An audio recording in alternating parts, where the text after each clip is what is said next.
Night had already settled over Tokyo when Aya first stood outside the narrow apartment building that would become her new home, the kind of older concrete structure squeezed awkwardly between two taller towers like a forgotten book on a crowded shelf,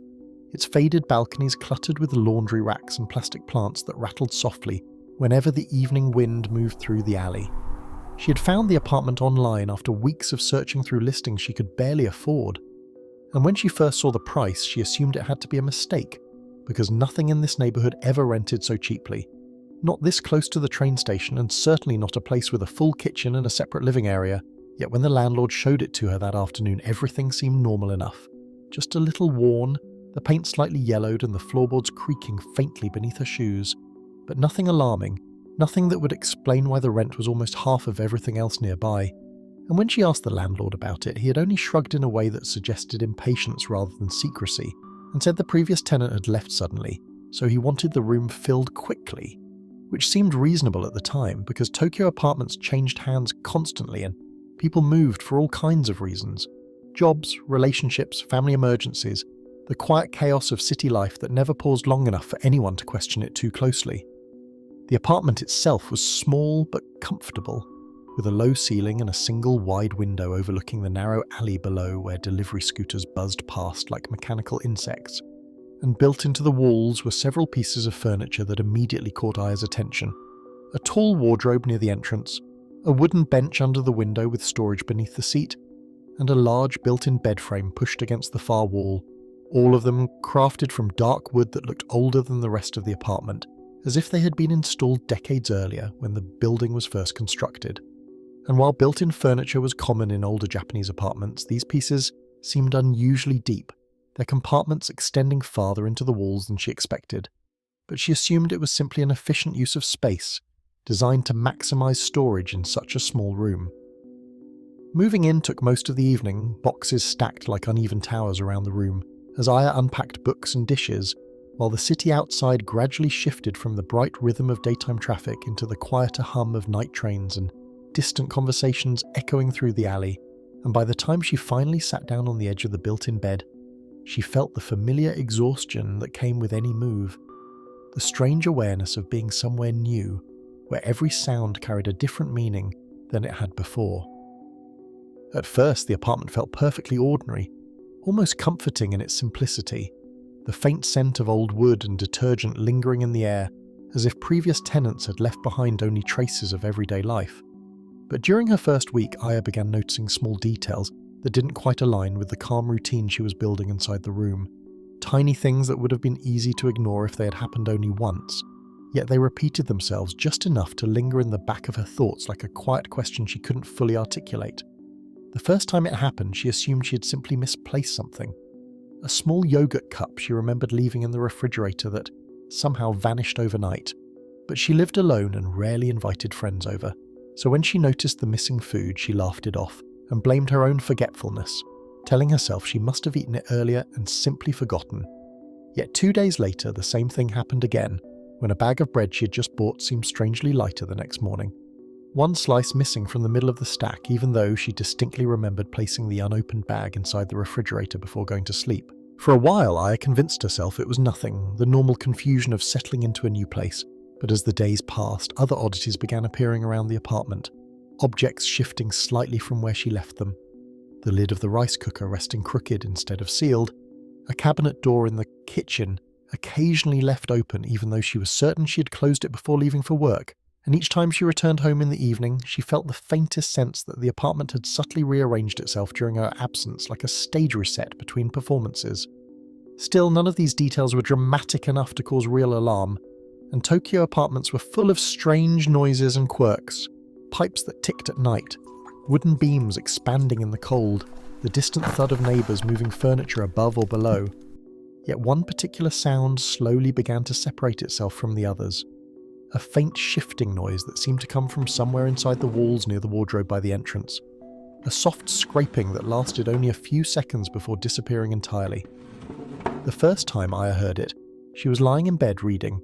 the room quiet except for the faint buzz of the fluorescent kitchen light, and the sound was so brief she almost dismissed it as part of the building. Settling, but when it happened again 2 nights later, she lowered her book and listened carefully, her eyes drifting towards the tall wardrobe standing silently near the door, its dark wooden panels reflecting the dim light like a calm surface, hiding something deeper beneath it.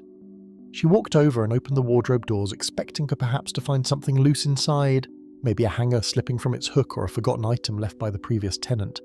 But the interior appeared completely empty except for a shallow shelf near the top and the smooth wooden walls behind it, and after tapping lightly against the back panel she heard nothing unusual, only the dull echo of solid wood. That should have been the end of it, just another harmless noise in an old building. Yet over the following week, Aya began noticing something even stranger about the apartment's furniture. Something subtle enough that she almost convinced herself it was her imagination. The built-in pieces seemed deeper than they should have been.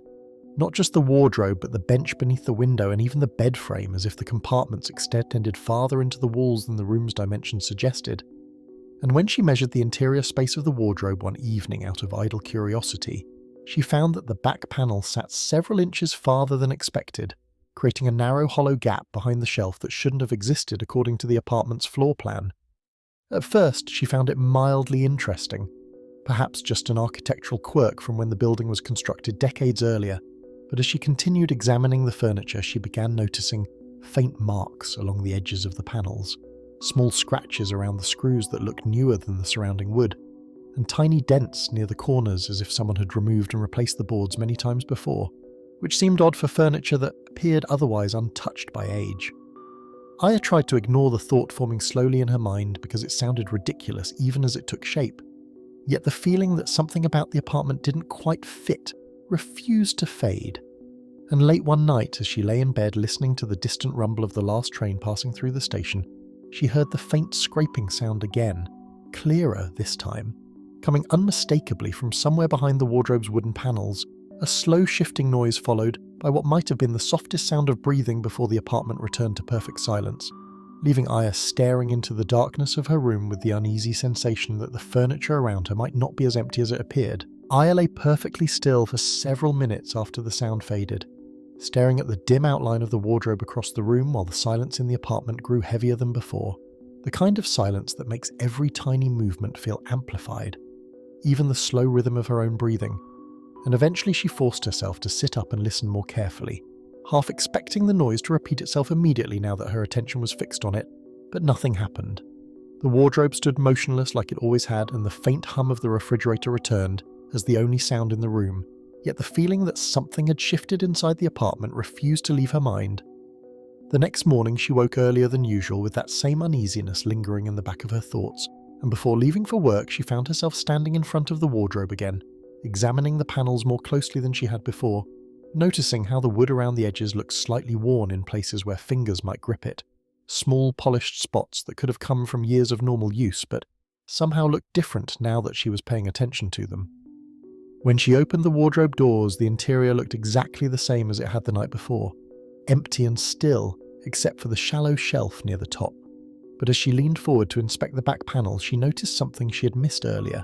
A faint line running horizontally across the wood just beneath the shelf, thin enough that it blended with the grain unless light hit it at a certain angle.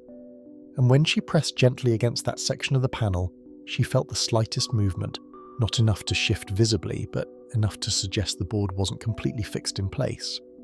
Aya hesitated for a moment before pushing harder, the wood giving slightly beneath her palm with a dull creak, as if something behind it shifted its weight, and for a split second she thought she heard a quiet rustling on the other side of the panel, a subtle movement that stopped the instant she pulled her hand away, leaving the wardrobe once again silent and unmoving. The discovery unsettled her enough that she spent the rest of the morning distracted, replaying the sound in her mind while riding the crowded train to work, yet the logical part of her brain kept insisting there had to be a normal explanation. Perhaps the hollow space behind the furniture simply connected to the building's insulation or an unused ventilation shaft, something harmless that only seemed mysterious because she had never noticed it before. Throughout the day, she found herself thinking about the apartment more often than usual, remembering the missing food, the shifted objects, the strange depth of the built-in furniture, and by the time evening arrived, curiosity had begun to outweigh the uneasy feeling that had followed her since the night before. When she returned home, the apartment greeted her with the same quiet stillness as always, the warm scent of wood and dust lingering faintly in the air. And for a moment she almost laughed at herself for worrying about something so minor, But as she stepped into the kitchen, she noticed immediately that the refrigerator door was not fully closed, the interior light glowing faintly through the narrow gap.